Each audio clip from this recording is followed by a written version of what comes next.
This is Abe Friedtanzer from Awards Radar, and I'm thrilled to be speaking with Sam Worthington about his work on Under the Banner of Heaven. How are you today, Sam? Very good. Thanks, Abe. Yeah. This project is really intriguing. Did you know anything about it before you were approached?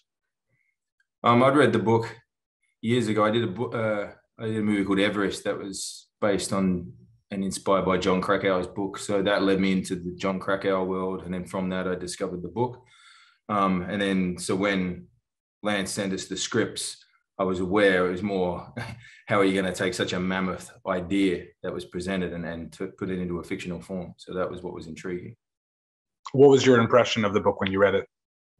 Well, it's so in depth. It's a very detailed analysis almost. So it's very heavy going. And I think that to me is the challenge. Like, how do you combine that book? Because he does delve into Mormon history. He does take on even the future of what happened with the Lafferty boys. So to me, it was how can Lance bring that and not just make this an exploitative piece? And I think that's what he's managed to do. So it's not necessarily just another true crime whodunit. You know what I mean? Yeah, and I do think that's an interesting point because I think there are some people who will watch this without having much familiarity with Mormonism at all and associate this with the entire religion. Yeah, that's right. And it's not an expose on Mormonism. Far from it. It's, you're talking about a very small kind of fundamentalist group that kind of zealotness has appeared in religion across the board. So you're looking at how these fanatics can grow and develop and the dangers of that kind of way of thinking, more than it just being kind of as I said, chastising the Mormon religion and being like that. The fact that Lance grew up in the Mormon community, I think helps because he's very delicate towards it and sensitive towards the subject matter and sensitive towards the religion. Yeah. And what, if anything, could you relate to about Ron? Well, see, my approach was I wanted to, and may sound very odd, I wanted to elicit a sympathy for Ron. To me, it's that's a counterpoint approach compared to his journey and the story that you're telling. But for me, if you're just playing a manipulative character that oozes malice and is on the charm offensive all the time, that's almost like an easier option. But to me, if you could lean into trying to gain any empathy or understanding of this man, then that approach would give me something across 7 episodes that could be unique and would be more interesting for me to play and look at. So that was the approach that I kind of took on him. What did you discover about him during that process? Well, you can't play deluded. That's the thing. You can only play a person that has passionate pursuits towards something. So as Ron is losing everything across the course of his life, be it his family, his religion, his kids, that slippery slope leads you to many options. That's interesting because that kind of those little pieces of behavior is hopefully what fills in a character that is far more scarier than just being a traditional bad guy. It was little things like how can, the way this guy would approach his kids once he's lost his kids, how playful he was in that scene and how, I think there was a bit at the end once they've murdered Brenda and the baby, there was a blanket outside the door that I would just pick up and I put into a stroller. Now, it's a little detail that you might miss, but to me, these details is what on a second viewing, or if you do pick them up, reveal more about the character than anything that's said about him or anything that you can read about him. And it's trying to keep, these people were monsters and they became monsters, but it's grown out of, they were still human beings. And that's the scary journey that I wanted to try to get across, was their humanity was still deeply buried, even though their world had crashed around them. And it was them trying to regain some level of stability that led them down this dark path. I think you do that very well. Is it difficult to go into those dark moments of violence that Ron does have? As I said, it's the details. Look, nothing was planned. I don't really plan things. I kind of play in the moment and discover behavior in the moment. And if I'm true to what I want, something will spark that on an outsider's point of view might appear unhinged. or appear very dark. Like when you have an argument with your wife and you start throwing and cracking eggs at her, I think you've gone past the point of social norms of an argument. But to me, leaning into that idea gave me something a bit more interesting. So you're not necessarily playing the darkness as you're passionately trying to win back your child, win back the love of your family. But it's just that choice that is made in that moment that will reveal something about the character that is a lot more than you can come off the page. You know what I mean? There's a bit where I'm whipping my hand with a belt, and that's not written. That was just something that I thought could elevate the scene and show a bit more from an outsider's point of view. It seems insane, but if you've grown up and whenever you've done anything wrong, you've been hit with the belt by your father, to that character at that moment, that seems perfectly logical. And that to me is how you can kind of approach evil characters. Yeah. And on the note of your character's father, Christopher Haredahl is just an incredible tour de force. What was it like working with him in this context?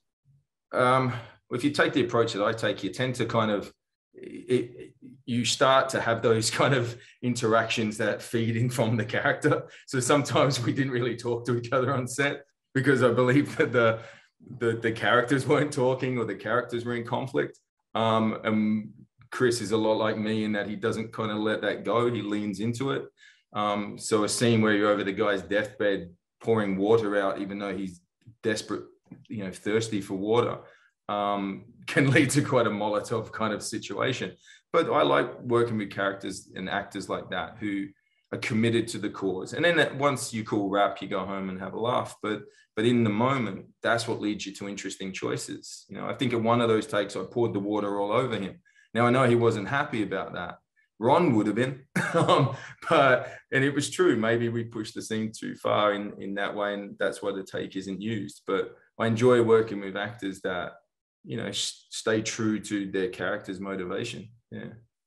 I also had the chance to speak with Wyatt Russell recently, and it's interesting to hear about, how he approached the character. What was it like working with him? Well, we didn't really talk about each other's character's journey. That's what I like, is when you go in and you're surprised by what the other character is and the other actor is offering. And I think that kind of helped our relationship. He's, the way he approached that character was, he's very devious. He was a narcissist. And there is something very chess player and snake-like about it. I think Ron, if anything, he's not manipulative. If anything, he's being manipulated by Dan. And so I would just be open to whatever Dan direction was going. And Ron is a hammer. That's what he was. I think that gives you an unhinged quality. There's no gray area. That was, say, Dan's approach. I think Ron was loving or hating. And I think by taking that approach, it differentiates the character's journey. And we then can understand why they actually came together to do the heinous act that they did. They fed off each other. And that was, when you're working with someone like Wyatt, I trust him enough that he knows Dan, that then he can then trust me, that he knows my approach. And you feel safe in a scene and you can take it wherever you wish to take it. It was interesting. We did a scene in the car with two guys behind us. I'm not one for rehearsing. I like talking, but I don't really want to rehearse. And we just started doing the scene together, yelling at each other, and I'm hitting a glove box and breaking a glove box. And the two guys in the back had no idea what was going on, which is perfect for their characters, because their characters at that time know nothing about the journey of these two guys in front. So the whole scene had a really cool air about it, because what we're offering is truthfulness to each other and to them. Watching the show, I was thinking a lot about your previous American TV series, Manhunt Unabomber. And I think there's a lot of similarities between the two, although you play somebody on the other side of the law. Did you see any comparisons between the two?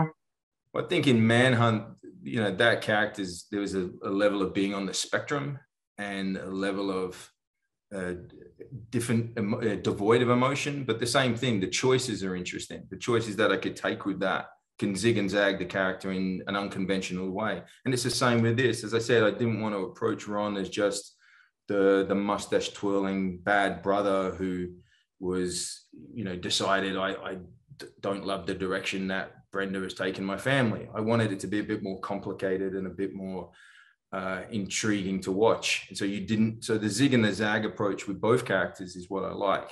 And it's also interesting for me because then I don't know what I'm going to do next. And that's exciting. And I think if in the past, I was very much in control of performances, and I've had to kind of really examine how I approach roles and what I believe acting is, to try and lose all that. And it's, at the end of the day, you're looking to play parts where you can throw the paint at the canvas and not know what that picture is going to be, and enjoy that momentum of just throwing paint and seeing what happens. And I think that's, with both those characters, there's an element of the surprise that helps the story. Do you take that same approach for roles that you're playing again, like the role of Jay Sully in the Avatar sequels? Yeah, absolutely. As I said, it was, I was doing roles where I found myself very boring, and I was a plank of wood, and I was not enjoying the craft. And so it's taken me a long time to try to figure out what actually this craft is. And so then when you go back to something like Avatar, I'm offering a different kind of approach to Jim that he enjoys, and it opens up different possibilities, especially in that type of movie, to free up that movie with all the kind of technology we've got is what we're after, because that movie really only works if the heart is true.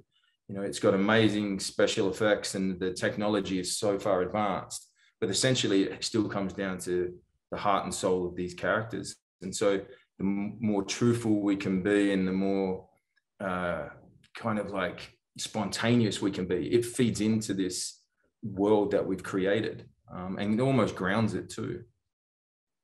What else do you have coming up? And do you have any plans to do television again in the future? Look, I just like telling stories. It doesn't matter what the medium is, whether it's television, a supporting role, or something like Avatar. And at the moment, we're gearing up to go and sell that. And at the same time as we continue making Avatar 3, 4, and 5, and that's kind of what that job is we're like doctors on call. We get to come back and forth from it and go explore a Mormon murder mystery, and then we get to go back to Pandora. So I'm excited about showing that movie, showing Avatar 2 to the world. I talked to Jim recently, and I know that he said what's working is that it's very emotional, it's about family, and it's mythic. And I think it's going to be exciting to try to show this, because it's definitely an advancement from the first one. Wonderful. Well, thank you for taking a few minutes to speak with me today, and good luck in the future. You're welcome, Abe. Thanks so much for your time. Of course. Take care.